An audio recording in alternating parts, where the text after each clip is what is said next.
Megi? Alhamdulillah Bu, sehat. Nah, ini mau ada sedikit wawancara untuk Bu Megi karena saya melakukan penelitian di TKW yang kali ini, yaitu peran kepemimpinan kepala sekolah dalam membangun budaya religius sebagai upaya peningkatan mutu lulusan TKW yang kali di Kota Solo. Jadi beberapa instrumen yang ingin saya tanyakan kepada Ibu Megi. Yang pertama, bagaimana Ibu memaknai peran kepemimpinan dalam konteks lembaga pendidikan khususnya di TK Bayangkari Kota Solo ini, Bu? Baik Ibu, terima kasih. Nah, hari ini kita sedikit berbagi ya Bu ya tentang kepemimpinan di TK Temala Bayangkari. Bahwa kepemimpinan ini merupakan hal yang sangat penting kita terapkan di satu satuan atau lembaga.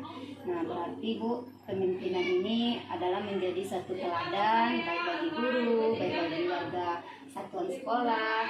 Ini akan kita terapkan kepada anak-anak melalui kegiatan kebiasaan seperti perubahan karakter anak dari yang misalnya dia datang ke sekolah belum disiplin, itu nanti akan diterapkan oleh ibu guru semoga karakter ini menjadi lebih baik untuk kedepannya. Jadi pemimpinan ini sangat penting kita terapkan terutama bagi gurunya dulu, habis itu baru kita terapkan kepada anak-anak.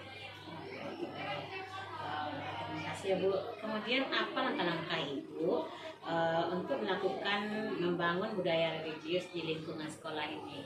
Baik, kalau di TK Bayangkari Bu, tentang penerapan religius ini terutama kita banyaknya anak-anak beragama muslim, tentu kita berdoa sesuai kepercayaan kita masing-masing. Anak-anak di sini mayoritas anaknya muslim semua, berarti kita sebelum melakukan kegiatan itu anak-anak berdoa. Setelah itu kami ada juga program 1 koin menuju surga, itu juga mungkin merupakan langkah-langkah untuk meningkatkan religius terhadap anak. Begitu ya. Nah, kemudian strategi kepemimpinan Ibu gunakan untuk memastikan budaya religius ini berjalan dengan konsisten, Bu. Bagaimana langkah-langkahnya, Bu? Ya, langkah-langkahnya Bu, seperti setiap pagi itu anak-anak sebelum diantarkan orang tuanya, mungkin orang tua sudah berkolaborasi, bekerja sama memberikan sedikit bantuan rezekinya kepada anak-anak kita, dan nanti pas nyampe di sekolah itu ada kabarat yang ada di depan gerbang sekolah itu untuk anak-anak mengisi berapapun jumlahnya, tidak kita tentukan berapa nominalnya. Dan setelah itu anak-anak ini Bu, setiap hari Jumatnya ada itu beribadah bersama, melaksanakan sholat duha seperti ikrar, itu kita laksanakan setiap paginya, dan sholat duha itu kita laksanakan juga setiap harinya. Dan seperti hari Jumat itu Bu, kami juga ada seperti Jumat berbagi, Jumat beribadah, Jumat berkreasi. Jadi setiap Jumat itu programnya berbeda-beda. Sudah ada programnya? Ada. Nah, itu tujuannya semua program itu adalah untuk meningkatkan religius anak-anak terhadap keagamaan yang dianutnya gitu. Bagaimana dukungan orang tua dan masyarakat di sekitar sini? Alhamdulillah dukungannya sangat berpengaruh positif Bu, sangat positif sekali. Kolaborasi, dukungan orang tua yang mana ketika kita melaksanakan kegiatan Jumat berbagi itu peran orang tua sangat dibutuhkan di sana. Kolaborasi orang tua sangat kita harapkan di sana Bu. Seperti Jumat berbagi itu kan kita membagi sedikit makanan untuk anak-anak kita yang kurang mampu. Nah, di sana orang tua akan memberikan bentuk makanan atau berbentuk materi duit, itu nanti akan kita belikan nasi bungkus dan kita serahkan kepada orang-orang yang kurang mampu di sekeliling sekitar lingkungan sekolah. Iya, ekonominya di sini ya, alhamdulillah Bu. Alhamdulillah. Kemudian menurut Ibu, apa saja indikator budaya religius sudah terbentuk di sekolah ini? Ya, alhamdulillah kalau kita lihat sejauh ini Bu, sudah dapat terbentuk, yang mana anak-anak dari misalnya dia belum terbiasa berbagi menjadi sudah terbiasa berbagi di lingkungan kelasnya sendiri, mau berbagi makanan, mau berbagi misalnya tuh yang dibawa dari rumah, bekal makanan, itu anak-anak sudah terbiasa berbagi sama temannya. Berarti kita membiasakan dari lagi di sekolah Bu ya nanti ya, sehingga mereka itu terbiasa sampai besarnya nanti. Kemudian bagaimana hubungan antara budaya religius dengan peningkatan mutu lulusan di TK Bayangkari ini, Bu?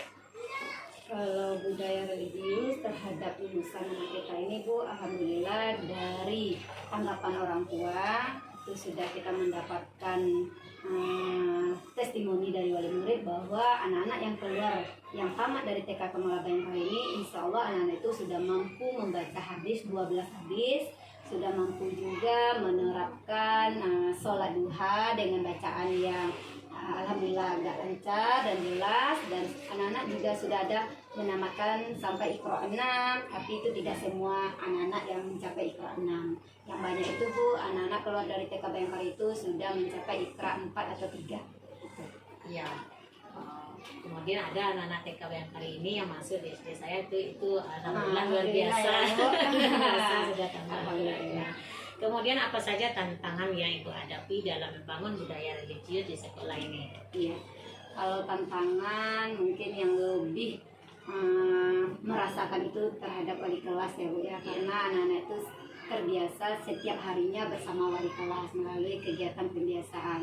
Kalau evaluasi dari wali kelas itu untuk meningkatkan religius ini, menerapkan pembelajaran religius ini, itu merupakan satu tantangan yang terbesar bagi ibu guru itu di segi itu Bu, sholat duha. Kenapa itu merupakan suatu tantangan? Mungkin anak-anak ini karena sholat duha itu kita memerlukan waktu yang sangat panjang, mulai dari berwudu, membaca bacaan yang kita dengar satu persatu yang jelas. Jadi anak itu cepatnya itu ada yang mengantuk, ada yang bosan ya, karena kita tahu di pendidikan usia dini itu salah satu ciri khasnya adalah anak-anak itu konsentrasinya pendek. Jadi ketika itu yang kita lakukan setiap hari, ada juga sebagian anak yang bosan, ada juga sebagian anak yang antusias melaksanakan itu. Jadi ini merupakan satu tantangan bagi kami, dan kami di sekolah menghindari anak-anak ini yang bosan. Kami membuat satu program bagaimana sholat duha ini merupakan suatu kegiatan yang menarik bagi anak-anak. Jadi anak-anak ini kadang kami gabungkan sholat duhanya di aula, dan mungkin nanti sebelum itu kami melakukan menontonkan tayangan edukasi seperti baca-baca sholat yang benar. Setelah menonton video itu baru kita melaksanakan sholat duha. Mungkin dari itu ada juga kegairahan anak-anak biar tidak merasa bosan di kelas melaksanakan sholat duha. Itu tantangan juga ya, Iya, tantangan dalam mendidik anak usia ini sampai dia nanti terbiasa untuk melaksanakan sholat duha.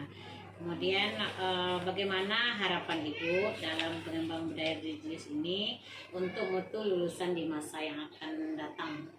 Yang baik Bu, semoga budaya religius ini Bu menjadi ciri khas dari TK Kemala Bayangkara. Meskipun sekolah TK Bayangkara ini kita melihat secara umum itu kan sekolah umum ya Bu ya, lebih mungkin kalau bayangan masyarakat setempat itu lebih ke tentang kebayangkarin, tentang kepolisian. Tapi kita juga meningkatkan religius ini gimana harus menonjol di masyarakat agar peminat-peminat masyarakat ya mau menyekolahkan anaknya di sini Bu. Jadi kami berharap semoga anak-anak keluar dari TK Kemala Bayangkara ini Bu, yang terutama itu akhlaknya semoga baik gitu. Jadi nanti ketika anak kami keluar tamat, mesti masyarakat akan merintik ke TK Kemala Bayangkara. Kami juga menonjolkan tentang budaya religius ini terhadap TK Kemala Bayangkara. Alhamdulillah ya Bu, terima kasih ya Bu, semangat terus dalam mendidik anak usia Amin. Ya Allah, terima kasih Bu Terima kasih, Bu. atas harapannya. Semoga sukses ke depannya. Amin.